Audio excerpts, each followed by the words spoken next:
Você já teve na sua vida situações em que houveram discórdias por causa de herança? Ou você conhece alguém que sofreu dificuldades por causa daquilo que herdaram dos seus pais? Vamos falar um pouquinho sobre isso na palavra de hoje.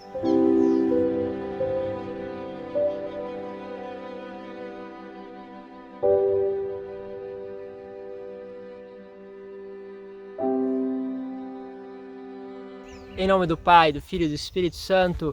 Amém. É uma alegria estarmos juntos mais uma vez para fazer esse itinerário com a palavra de Deus, pedindo a Ele sempre que possa nos revelar aquilo que entra na sua realidade, que vai fazer com que você possa cada vez mais crescer com a palavra. Por isso, você que tem feito esse caminho, que bonito perceber o quanto Deus tem realizado na sua vida e os frutos que tem realmente compartilhado. Obrigado a todos vocês que têm feito isso também através dos comentários. Quero também agradecer aqueles que estão participando dos grupos de WhatsApp, enfim, todo este grupo que vai crescendo aos poucos, né? Pedindo sobretudo a graça para que possamos ser fiéis à palavra que estamos escutando e meditando juntos. Bom, quero pegar com vocês a palavra que está no livro de Gênesis, no capítulo 13, aí vai falar o versículo 2, depois do versículo 5 ao 18. Diz assim: Abraão era muito rico em rebanhos, prata e ouro. Ló, que acompanhava Abraão, também tinha ovelhas, gado e tendas.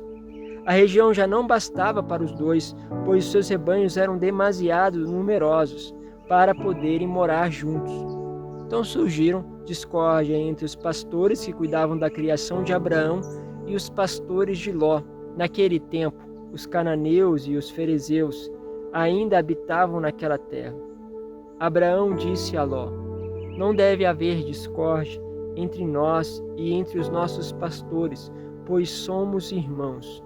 Olha só, palavra de sabedoria. Não pode haver discórdia por causa daquilo que nós estamos cuidando. Quantas vezes a discórdia entra por aí? Conheço famílias que passam por isso. Discórdia porque, às vezes, para manter um trabalho, alguma coisa, precisa da ajuda ou de alguma coisa que é comum para os dois, seja, sei lá, um maquinário, seja ali um bem, uma fábrica, uma empresa, ou até mesmo a casa onde os pais habitaram. E aquilo tudo começa a provocar as discórdias. E às vezes a discórdia não começa entre os irmãos, começa entre aqueles que cuidam daquilo ou aqueles que vão, de certo modo, receber aquela herança. E aquela herança pode ser que dê para aquela pessoa um certo conforto. Para esses pastores é mais confortável ter mais pasto para usufruir, enquanto que tem que dividir com outros. Quantas vezes eu vejo assim, né? Os irmãos não estão brigando, mas o filho daquele irmão não gostou que o tio falou isso, não concorda com o tio, mas o pai mesmo não tem nenhuma dificuldade em dar aquela herança, então começa a confusão ali dos filhos com o tio, ou entre primos, confusão entre genro, nora, vai começando as coisas, porque cada um quer, de certo modo, usufruir de uma certa tranquilidade. Abraão percebe que começou essas confusões, essas dificuldades, e o que ele faz? Ele vai até Ló para resolver tudo isso, porque ele quer que essa discórdia acabe, que essas situações passem.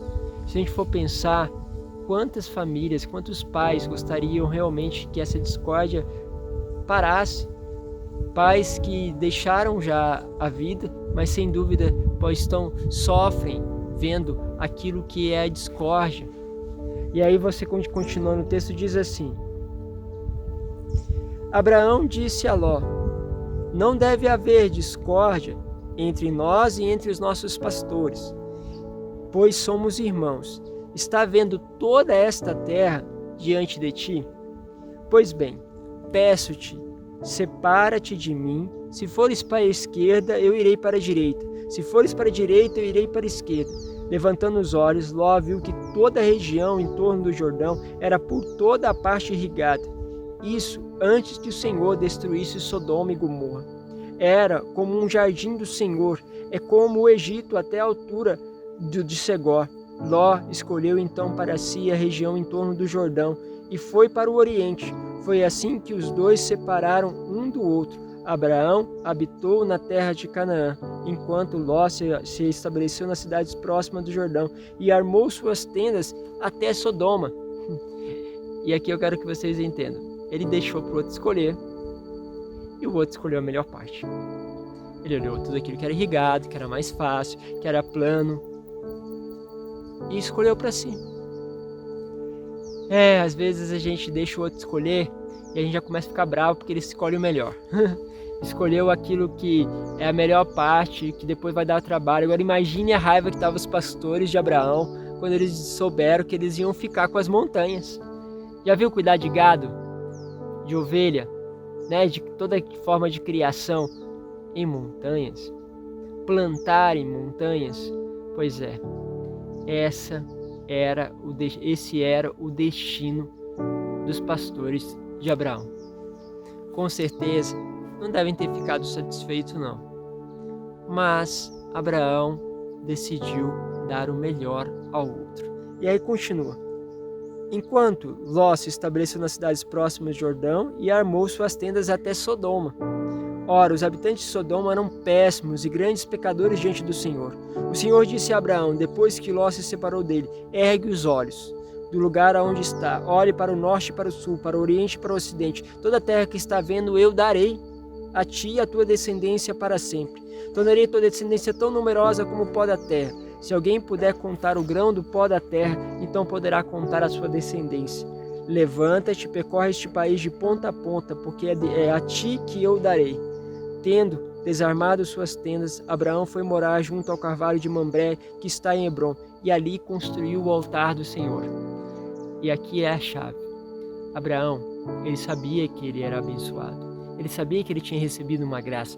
Muitas vezes a gente sabe que a gente é portador de uma graça porque a gente medita a palavra, a gente tem conhecimento da palavra, sabe que aquilo pode trazer muitos frutos para nós se nós colocarmos Deus em primeiro. O que faz Abraão ao estabelecer-se na nova terra? Vai lá e constrói um altar para Deus, lugar da adoração a Deus. É como dissesse o seguinte, olha, fica com tudo que você quiser e eu quero somente construir o altar para Deus. Construindo um altar para Deus, Deus vai como que abençoando todas as coisas, porque todas as coisas nascem da presença do Senhor, a bênção vem dele, e não vem de nós, nem daquilo que o Senhor pode nos dar, entre aspas. Se não é a terra que nos dá a bênção, quantas vezes a gente pode ver lugares que deveriam ser fecundos, darem tudo errado? Quantas vezes você vai fazer uma coisa e está tudo certo, e as coisas dão tudo errado? Primeiro, o altar, o lugar da adoração a Deus. A consciência de que você é esse filho e de que você é abençoado. Quando você faz isso, você já escolheu a melhor parte. E essa parte não pode ser tirada de você. E por isso você vai realmente passar um maior aperto ao ter que fazer as coisas numa montanha, ficar subindo e descendo. Ainda mais imagine com a idade de Abraão. Mas, porém, aquelas dificuldades estão criando um povo novo. Um povo que tem consciência de que é Deus que realiza as coisas. E de repente, nas montanhas, começa a frutificar. E sabe o que acontece nas planícies, aonde está um Ló? A corrupção. Acontece ali o povo se afastar de Deus, porque muitas vezes, quando as coisas estão muito boas, estão muito confortáveis, a gente começa a se afastar de Deus. Quantas vezes isso acontece? Vai para a montanha e edifica um altar a Deus, e todas as outras coisas virão em acréscimo. Você tem feito isso? Ou você tem pensado, por que meu colega de trabalho dá melhor do que eu? Por que fulano tem mais coisas boas, desfrutando de coisas melhores do que eu? Mas você sabe o caminho do altar de Deus. Escolhe, pois, este altar. Deus vos abençoe. Pai, Filho e Espírito Santo. Amém.